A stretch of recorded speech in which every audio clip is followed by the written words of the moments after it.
Hi, and welcome to my channel, Witch Dr. Drake. I'm Drake, and today I'm going to be doing a VR response to Chanel Days, which is her end of the year tarot tag. And let's just get right into it. Prompt 1 is the deck you love the most, and for that I have the Salvador Dali Tarot.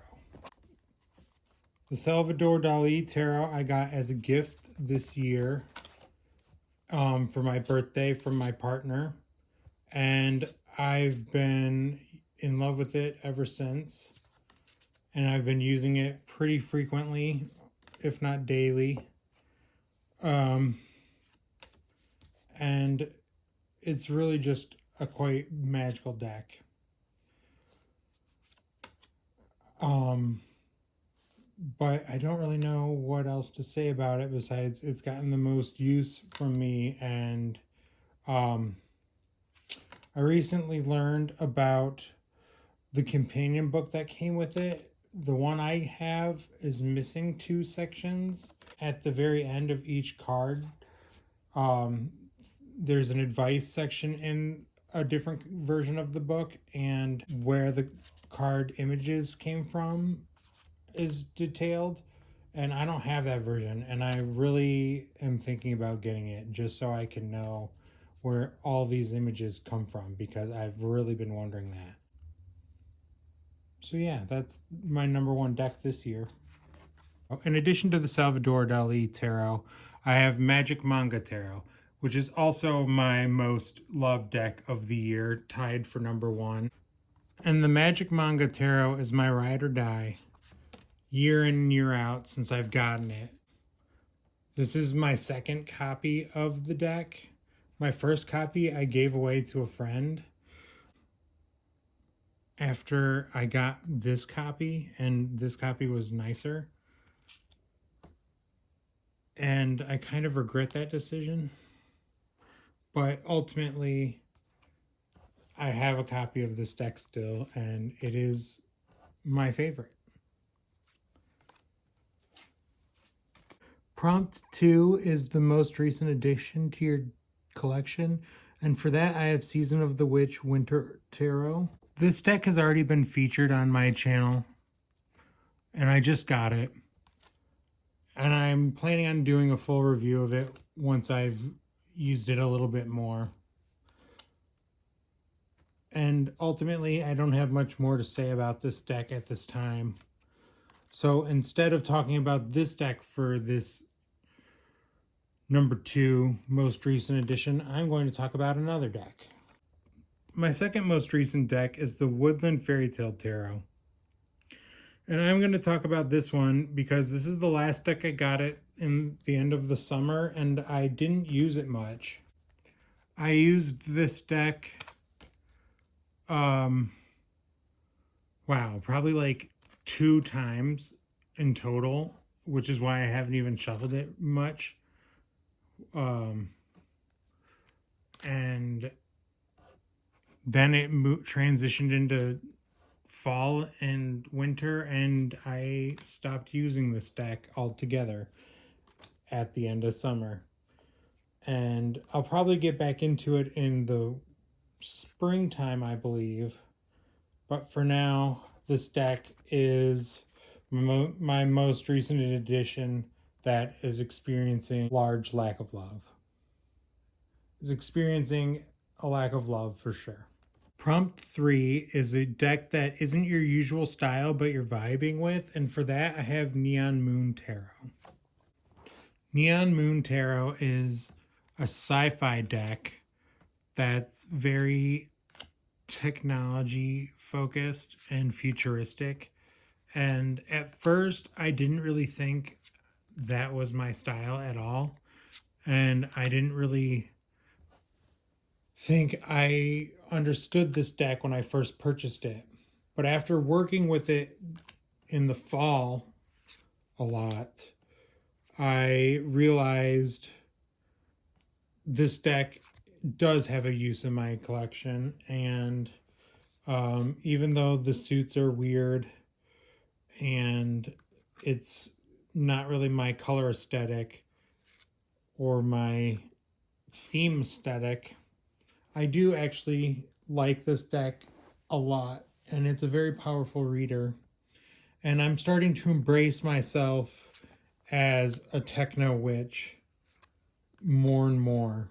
So this is starting to become a bigger theme in my actual practice. And for that, I appreciate it. Prompt 4 is your favorite deck pairing. And for that, I have these two decks, the um, Magic the Gathering Oracle and the Dungeons and Dragons Tarot. Dungeons and Dragons Tarot, Magic the Gathering Oracle. And these decks were made by the same publisher, Clarkson Potter. So they have the same card stock, similar borders. There's similar themes, Dungeons and Dragons and Magic the Gathering. And I don't really play Magic the Gathering and haven't since I was a kid. But I really like these two decks together. They're, oh, look at that. That looks great together. There's something about this pairing that just speaks to me, and I really enjoy this pairing a lot. And I'm not someone who really cares for pairings too much. I really like decks to speak alone, basically, almost exclusively. I don't really worry about pairings, but this is my favorite pairing.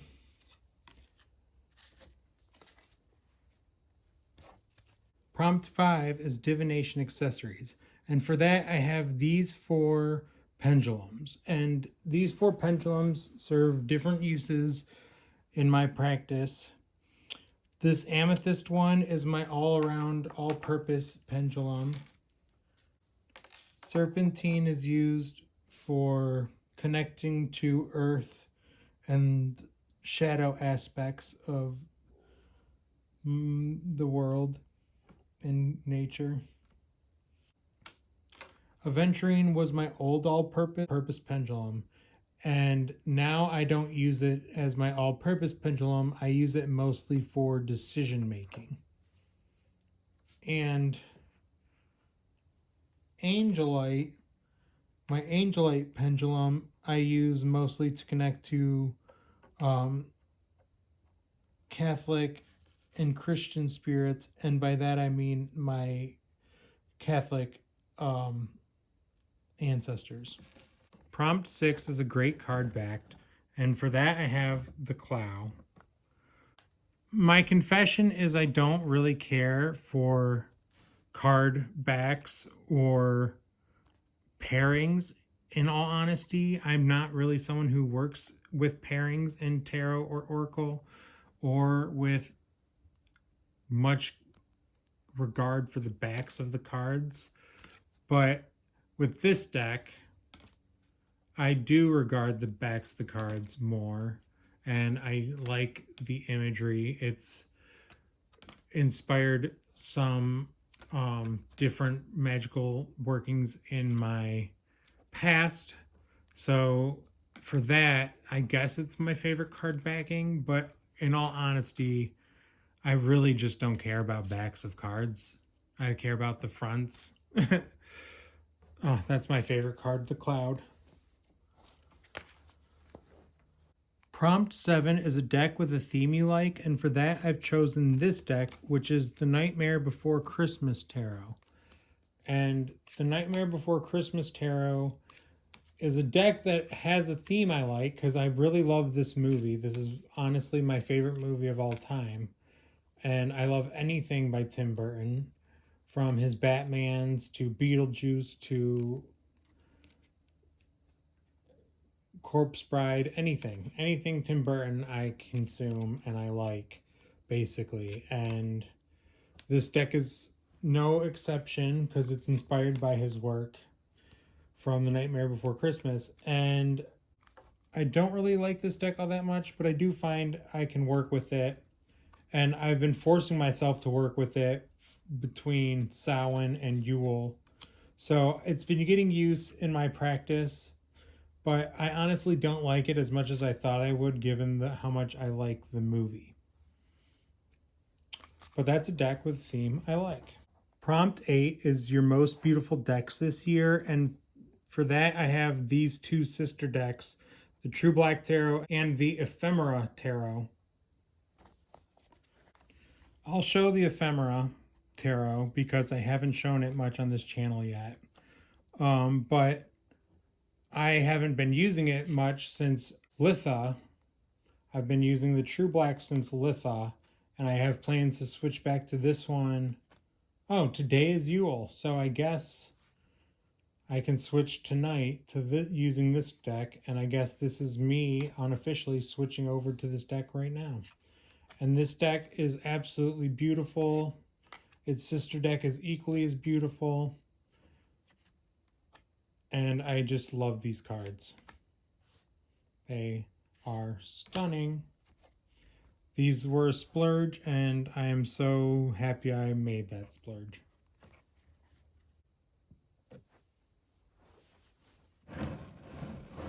Prompt 9 is a deck you wish existed, and for that I have this mirror with this image of Boreas in it, and this symbolizes my long sought after Boreas deck that I've been looking for basically since I started using tarot on a daily basis and really incorporating it into my practice and collecting. Once I started really collecting, I've been searching for a Boreas deck. And I have some ideas for decks that fit the bill, I think, or may fit the bill in the new year. But I haven't gotten those decks yet, and I need to get those decks. I'm saving up for them, and they will be purchases I make in 2026, I believe. Although I'm going to keep my purchases in 2026 to a minimum, so that means I'm going to basically only be going after decks that I think fit this description to the best. Prompt 10 is a card that sums up the year as a whole, and for that I have two cards from the Magic Manga Tarot, and that's Hanged Man and the Five of Cups.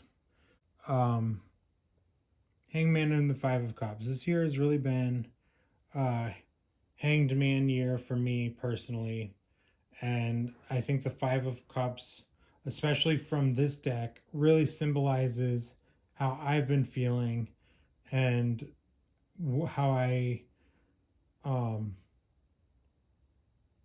honestly am probably crying over spilt milk a little bit this year because it hasn't gone exactly as I wanted, and I feel a little bit stuck in purgatory. But ultimately, these two cards together sum up this year to me perfectly. Prompt 11 is a reflections on our tarot practice this year.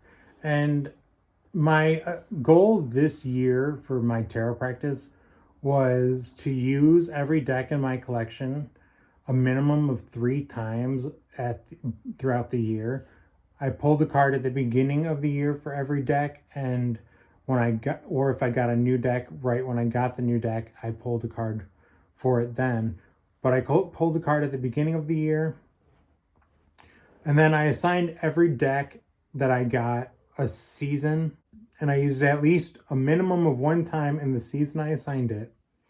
And then I also pulled a card for the end of the year from each deck as a cap off from the decks.